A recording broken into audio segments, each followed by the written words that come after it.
The Crone's cauldron is stirring tonight. Will you dare peer into its depths? Shadow work isn't about fear. It's about truth. However, the Crone doesn't coddle. She reveals. She reminds us that what we bury still shapes us, and what we face transforms us. If you've been feeling the weight of old wounds or whispers from the dark, this is your invitation to enter the firelight. Together, we'll listen to the wisdom of the Crone and uncover what she is asking you to release, reclaim, or remember. Welcome to Maiden Mother Crone Tarot, where we hold sacred space for divine divergence. My name is Kayla, and I'm so glad you're here. Today is day 25 of the 0303 series, where I'm showing up for 30 days, bringing messages of joy, messages of hope, messages of healing for women. Before we begin tonight, we're going to do some breathwork to ground us into this space, to regulate our nervous systems, and to help us feel safe. I invite you to settle into your seat. Let your weight be fully supported beneath you. Relax. Let the day melt away. And enter the only time you the present moment, the now. We're going to breathe in for 6, hold for 2, and breathe out for 8. We'll do 3 rounds of this breath work. Are you ready? Let's begin.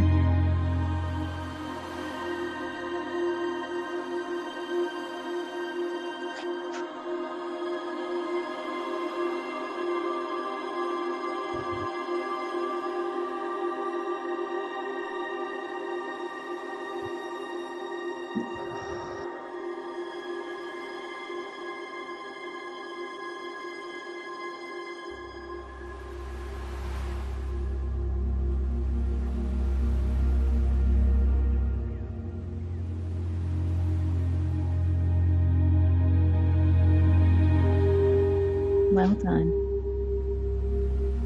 Thank you for doing that exercise with me. How do you feel now? You still feel heavy? You still feel scattered? You still feel overwhelmed? I encourage you throughout tonight's journey to continue doing your breath work, continue walking, continue into the now.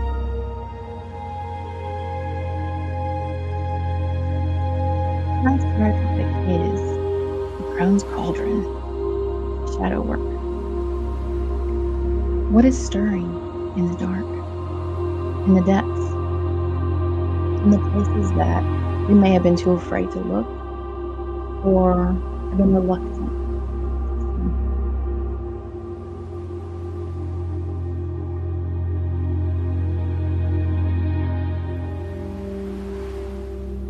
see? This feather, I've seen it all over my lives.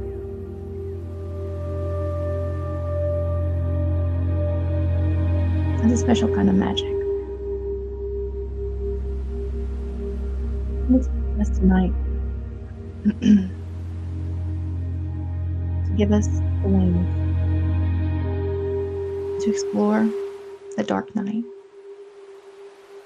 that we've been too afraid to enter. We're going to begin with oracle cards.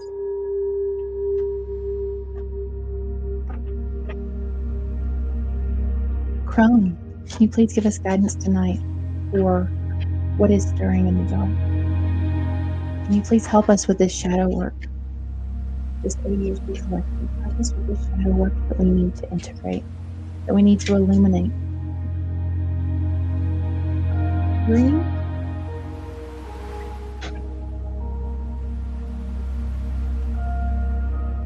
First we got sorrow.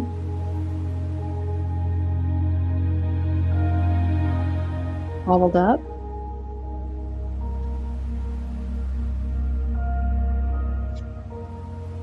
And let go. Oh wow. That's beautiful.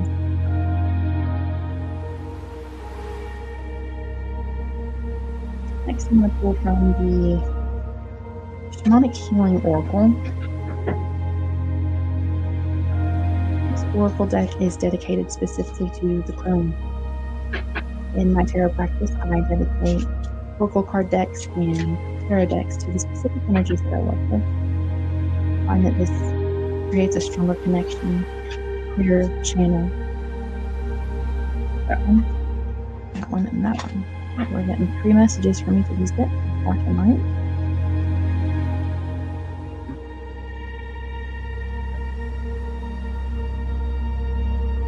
The first card we got is New Beginnings.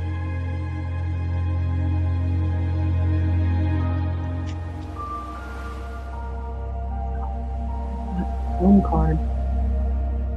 New Beginnings was number 2. Crone is 43.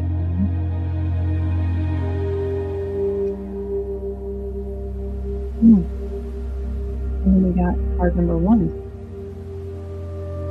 Movement into balance.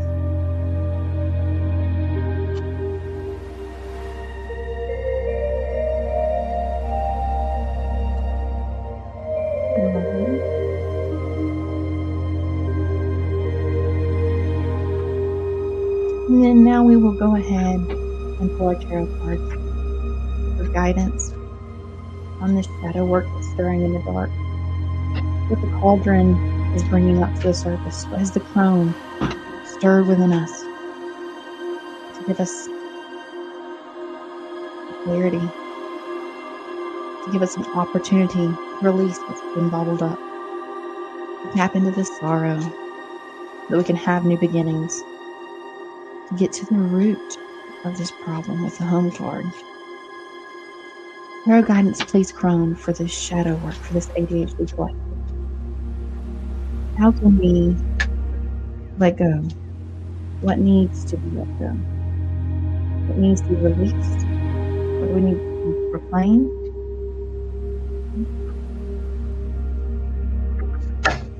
Oh, wow. Tap the deck on the first, so that was pretty heavy energy.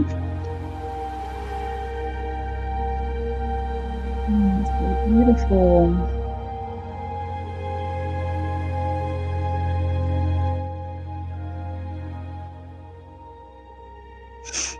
Alright, so a lot of heaviness here. With this bottled up energy, I'm not surprised, but the first card we got from the Crone is the 8 of Swords, followed by the 5 of Swords,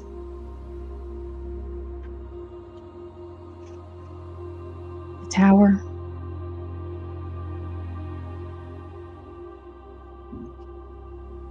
and the Magician. So we got number 1, movement into balance, and this Magician card is number 1 as well. So 1-1, maybe 1s are a sign for you, angel number that you see frequently.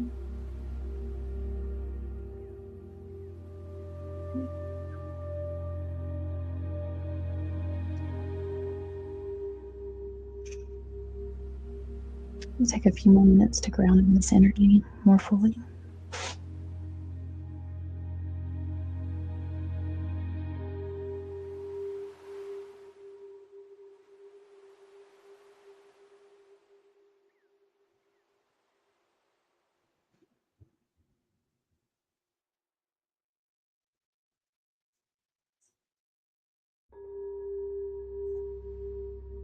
Okay. Since you're my ADHD collective, I know you can understand when you're distracted, when you can't focus, and I've had people walk out, cats knocking things over, trying to pull my focus away from you. So we're laser locked in now. We are ready to begin this reading. from the Crone. Let me hold this feather throughout. I have a feeling that,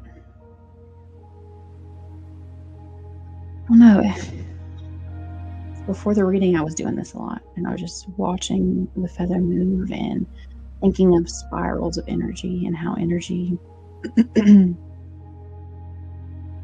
don't know, it just kind of like was mesmerizing to me. It made me think of when you watch flames, the dance of the flame. And then we had this movement into balance card that came out.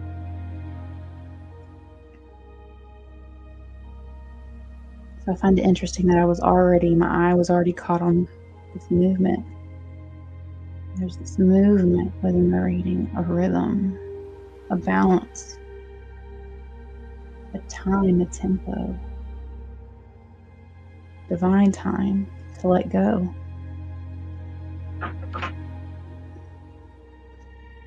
With this sorrow card, I'm not sure what has happened in your life that's caused you sorrow.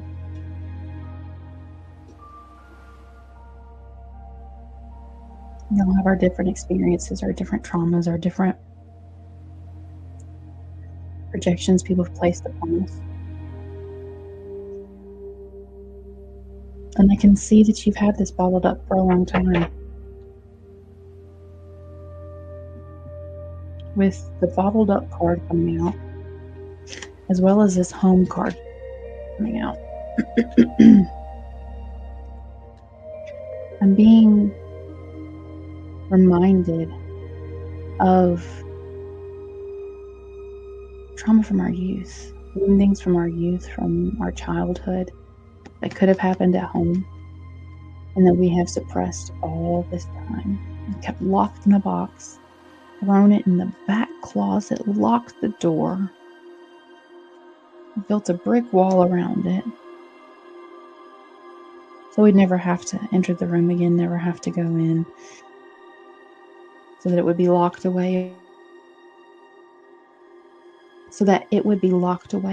in our minds with this Eight of Swords.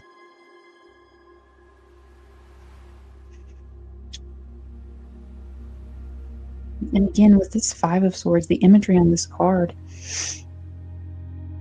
there's something in this jar that this boy has trapped. So it goes back to this bottled up, this idea of keeping something bottled up within you.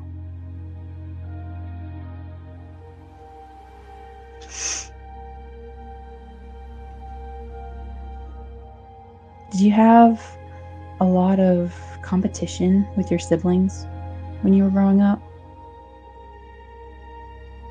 You were never enough for your parents, that they didn't value you because you couldn't sit still or couldn't focus or were too distracted.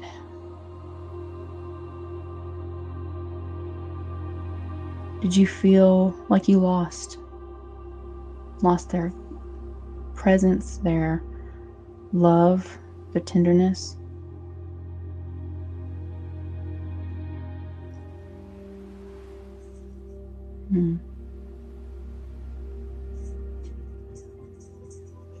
With the Tower coming out, I feel like this is speaking to this shadow work exercise. When you finally do open up, when you finally do get the sledgehammer and knock down that brick wall and find that old skeleton key and open up the closet and dig through to the very back and pull down the box and get the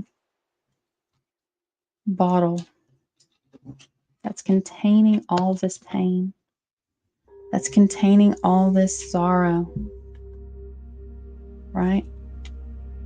And again, I'm getting this idea of comparison, comparing yourselves maybe to your friends or to other kids in your class, comparing yourself to your siblings. And to me, comparisons may be more of a Five of Wands energy, but that's what I feel coming through right now.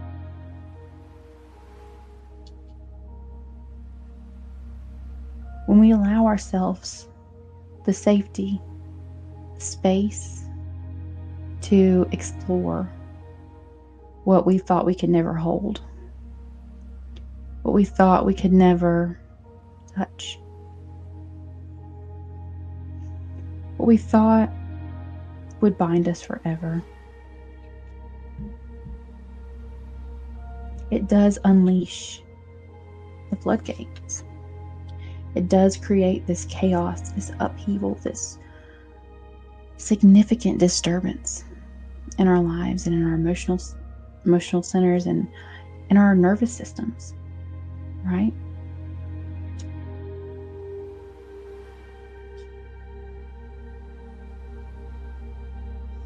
But the purpose of shadow work isn't to eliminate or completely get rid of pain, because the pain holds a lesson. The pain is a key to wisdom. The purpose of shadow work is to look at the things you've been too afraid to face, too ashamed to face, to see them for what they are, not a reflection of your worth, but a snapshot in the story of your life, a snapshot of you showing up in a moment and responding in a way, and someone else showing up in a moment and responding in a way. Now, unfortunately, when a lot of this wounding happens, we're really young, the age of 7. Our brains are in theta brainwaves, which means theta or delta or alpha, which means that we're easily brainwashed, I guess is the best way to put it. But it's really easily programming things. We don't have those logical capabilities, faculties. What's the word? I can't think of it. You don't have a reasoning ability. That's what it is. For the age of 7, you don't have that. And so when we hear things, we just take them to be true. We just accept them at face value because we don't have that ability to reason, to weigh out what one person says versus what another person says. So that's why I'm getting that this is something that's happened a long time ago, that you've had bottled up, like I said, bottled up for a long time, and it had to do with something from your childhood, something at home. But when we can finally do this shadow work, even though this tower moment will come, even though we will be flooded with the emotions, we may even feel those feelings again. It may not even just be sorrow, right? We may feel what we felt in that moment, which could have been unworthiness, it could have been shame, it could have been embarrassment, it could have been humiliation. Whenever we deal with these emotions, it can cause our bodies, cause our bodies to feel that experience all over again. But if we can work through it and understand that we're just experiencing this so that we can actually process it, because when we bottle it up and lock it away in our subconscious and we don't process it, we think that it's gone, right? But as I said in the intro, just because we've buried it, it's still leading us. It's still directing us. It's still controlling us because we've given it to our subconscious at that point, which means we've released ownership. We've gone, okay, you guys just run this in the background. When we do shadow work, when we really dig in to how we're feeling, why we're repeating the patterns, when we decide that we're going to be brave and we're going to experience,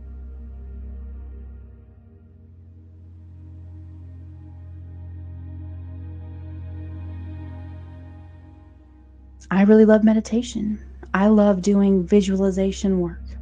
And one of the ones I did really encouraged you that you don't have to actually feel the emotions if you don't want to. You are in control, like this 8 of Swords. We don't have to think that we have to feel it. But to have the real release, we have to feel it at some point. But if you're just exploring and trying to figure out what is in there, what's going on, What they said was just imagine that there's like a ball of protection around you, and when you're going around, you can see everything, right? But nothing can see you, nothing can touch you, nothing can get you. And in my own shadow work, this is a really simple example, but when I was, I don't know, like 6 maybe, and I completely forgot this even happened, okay? This was not on my radar at all as something that would be a shadow. Like, what? I was at my grandmother's, and for some reason we had gone to her neighbor's for something, like right across the street or right beside the house. I don't remember what it was, but the neighbor had a really small dog, and it was one of the really like aggressive barking dogs that's just like really territorial. And so the dog chased me around the neighbor's house and was snapping at me, trying to bite me. And it terrified me, and I got so upset. I was freaking out, and everyone was like, it's just a dog, calm down, it's just a dog, right? Guys, I forgot that even happened. And when I was doing my shadow work, I saw all the big blobs. Like, to me, it was like dark shadows, blobs that I was looking at. And I saw one, I'm like, that one's really small. I wonder what that is. Because for a while I had been like observing things, and I would like tap into the blob and I would see what it was, right? And it wasn't bad because I wasn't feeling it. Well, I was like, ooh, this is a small one. I guess I can feel this one, right? It'll be fine. It's just a small one. And so what I recommend is when you decide to do this, look at it first before you feel it. I didn't think about doing that, but now I know. So I just opened it up. I opened myself up to it and opened up to what it was. And as soon as I touched it, it was the dog biting me. And I literally felt the bite. And it scared me beyond anything I can imagine. All of that fear came rushing back. All of the lack of safety, anxiety, it all came rushing back.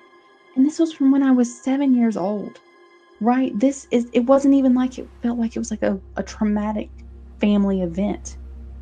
It was something simple. It's just an encounter with a dog that made me feel unsafe, but they had been locked away in my mind for years.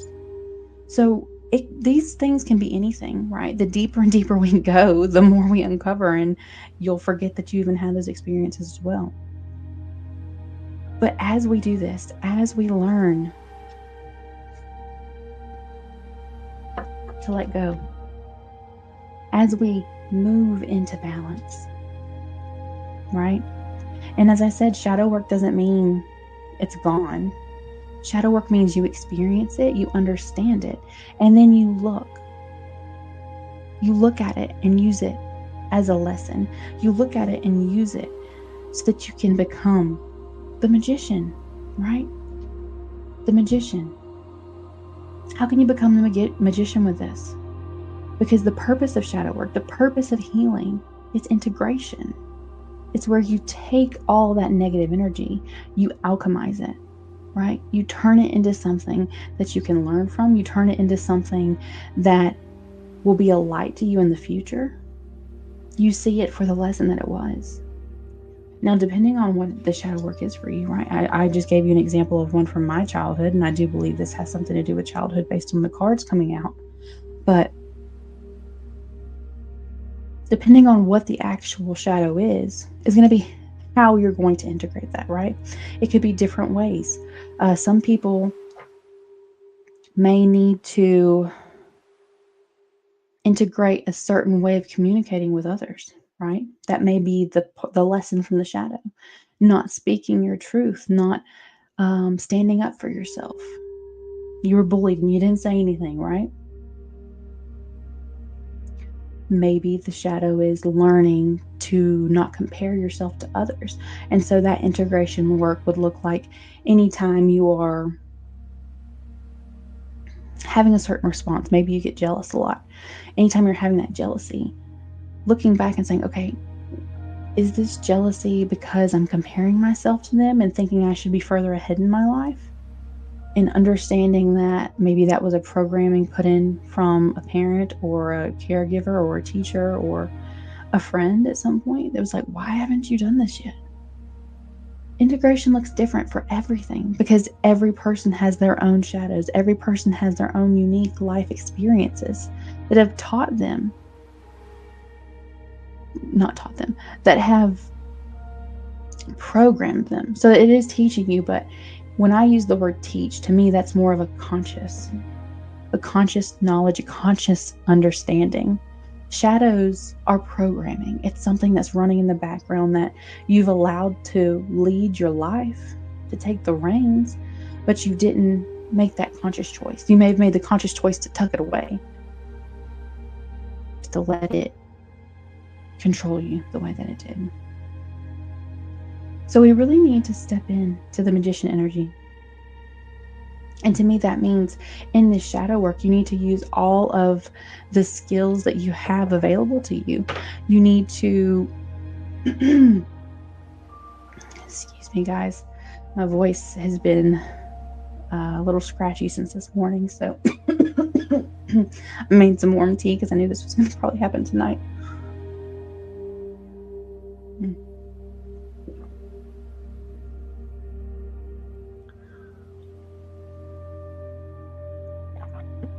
Oh, thank you so much for that. So whenever you're doing your shadow work, you don't need to be afraid. You just need to come prepared, whether that is with your notebook, with your phone keypad, your notes on your phone, whatever type of electronic system you use. Come prepared to really dig into an experience. And a lot of times, shadows can be unlocked without having to do meditation, without having to do the journal work. If you become conscious enough, when you start realizing you're being triggered by situations, that helps you unlock the root cause of the trigger, which would be the shadow. So there's a million ways to work through the shadow, a million ways to finally release and let go, so we can move into balance. I find it interesting every time I see the magician card, it's always very balanced. Like, you don't see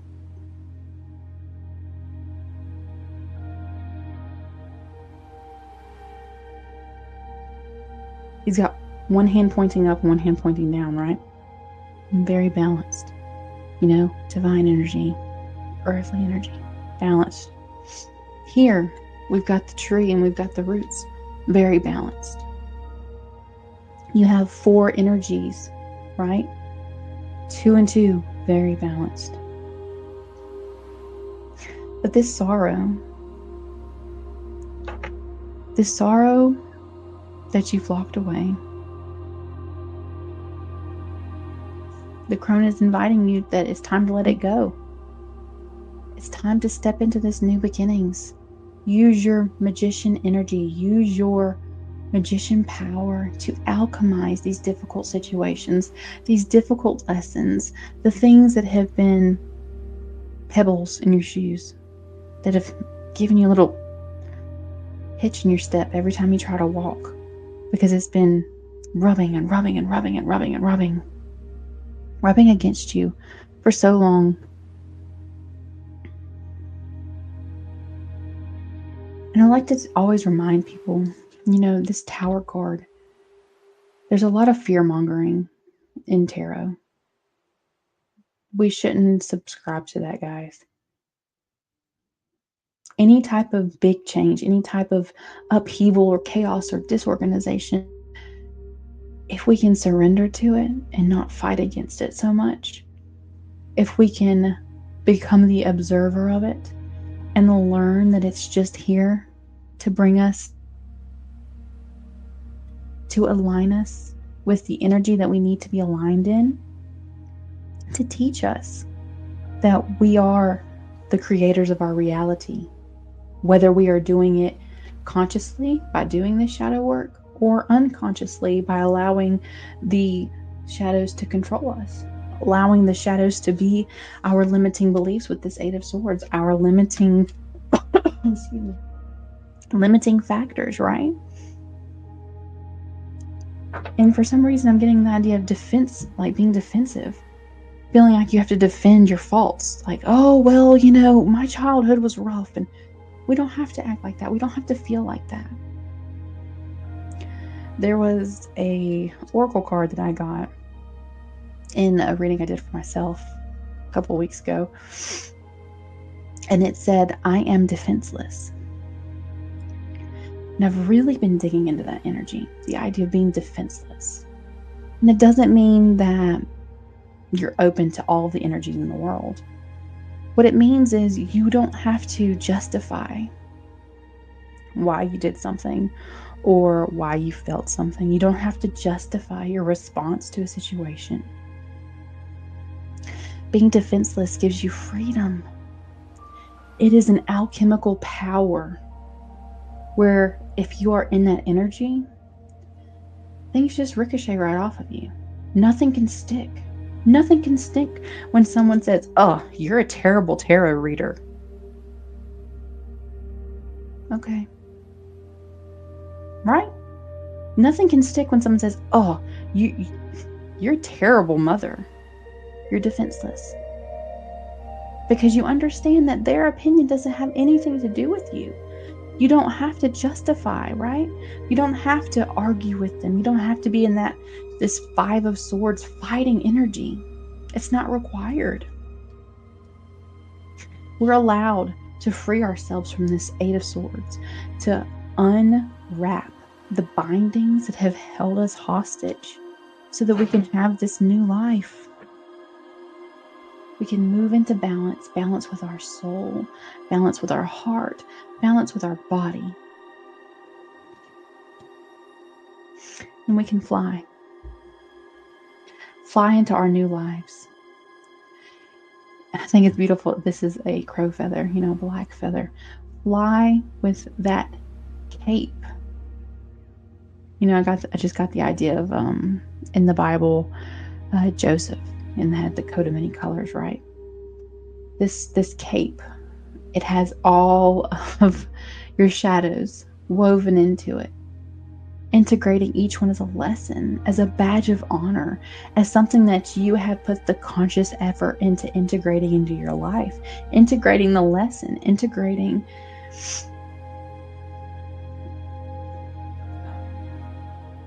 the shadow. I pulled this card out of the deck before I even drew cards, just because I was like, oh, this is perfect. This is our topic for tonight.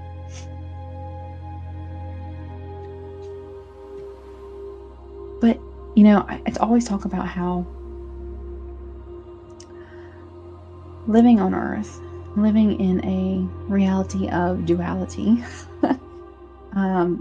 we wouldn't be able to experience love or joy or elation or freedom if we didn't also exist on a plane where the opposite was true, where we understood what it felt to be enslaved with this 8 of Swords, where we understood what it felt to be in conflict, to be judged, to be dissatisfied.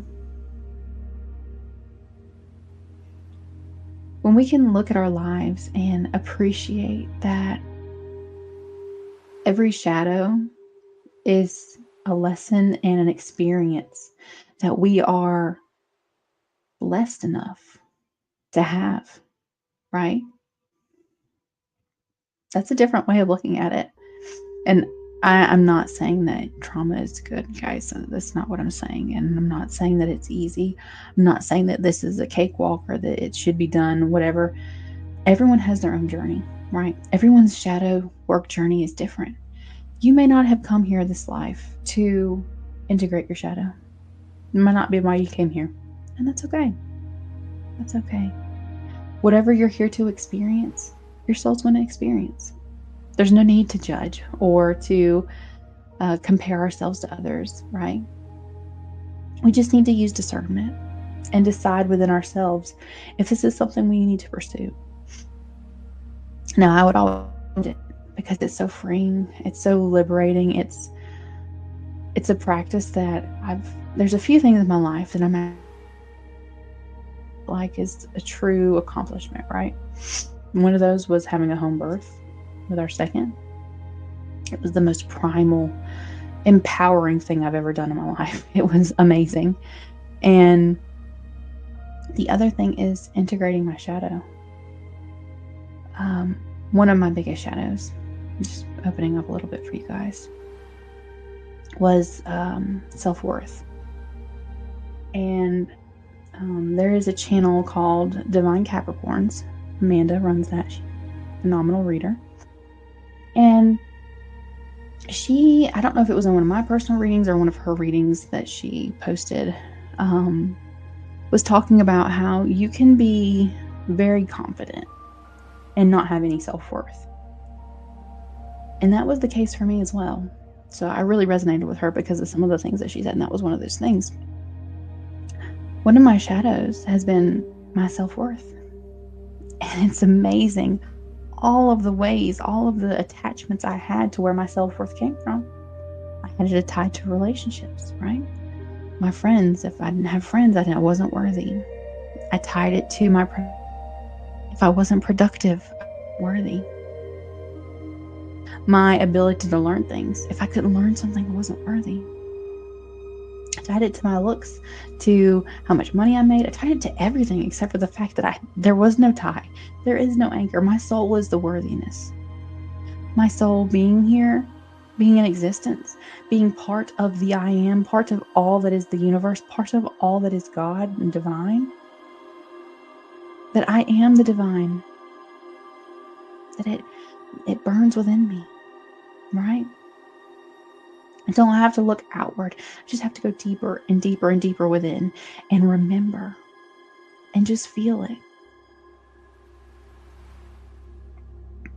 Whenever I started doing meditation for the first time, I had a bunch of emotional stuff just get unleashed. I was not prepared. That's not why I was doing meditation. And it really overwhelmed me, right? I wasn't expecting it at all, but I learned so much so quickly.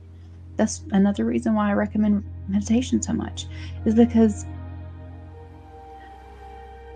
everything is stored in our bodies. I talk about that a lot. That's why we do breath work. That's why I remind you to check in with your body. And when you tap into meditation, when you get into that state, when you quiet the mind and you start paying attention to your body, right? That's when we can get into a meditative state, is to focus on very specific parts of your body. Then your body starts opening up and letting all this stuff out. And it's just like instant download. You just know where it came from. So one of mine was about worthiness, and I just remember crying and crying and crying. And I just felt this immense, magnificent, immeasurable amount of love and light and worthiness come over me. And I realized that I never had felt that before because I always felt unworthy. And it's interesting because the way I discovered that's what it was I was doing like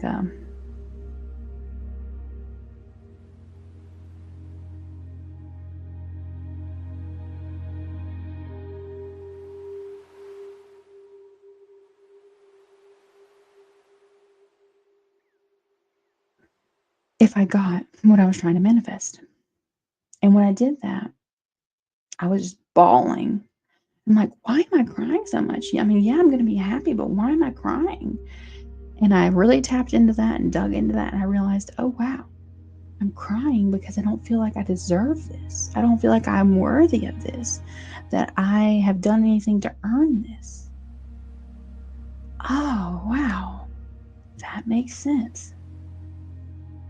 So all of that, just to encourage you that there is no one way to do shadow work. Shadow work can come in the quiet of a meditation, in the quiet of a journaling session.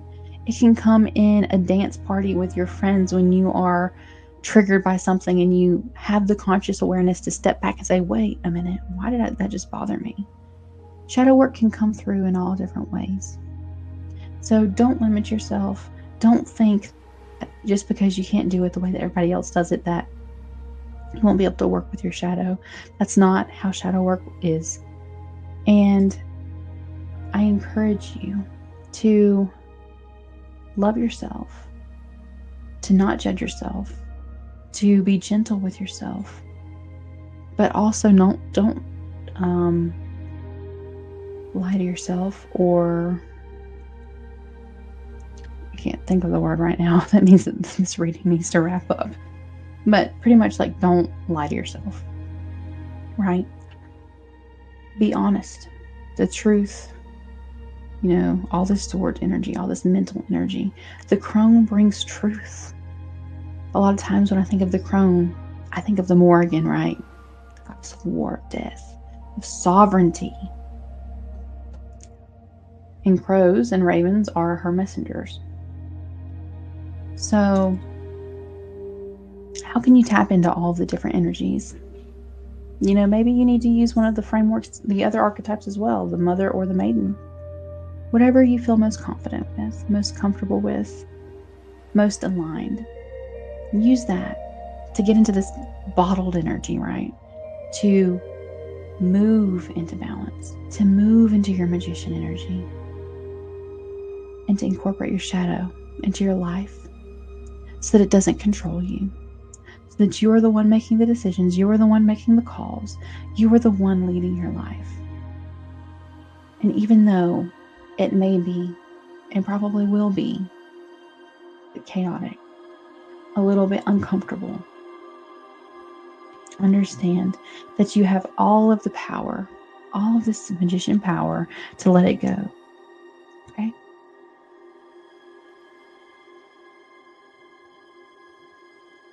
Sending love and light to anyone that is open to receive it.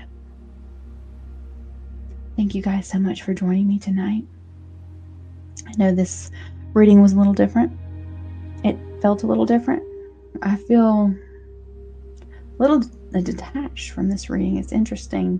That was my intention before, was to not have any attachments or lingering energies, but it's different in a way that I'm used to. So let me know how this one translated compared to my normal readings. If the message resonated, please leave me a comment below. Let me know what shadow you're working on. Let me know what technique you're going to use to discover your shadow, work with your shadow, go even deeper, and to integrate, to heal, to hold it by the hand, right? To hold it by the hand and not be ashamed of it, but to use it as a lesson it was meant to be. I'd like to remind you on this channel, come as you are and stay as you become. My friends,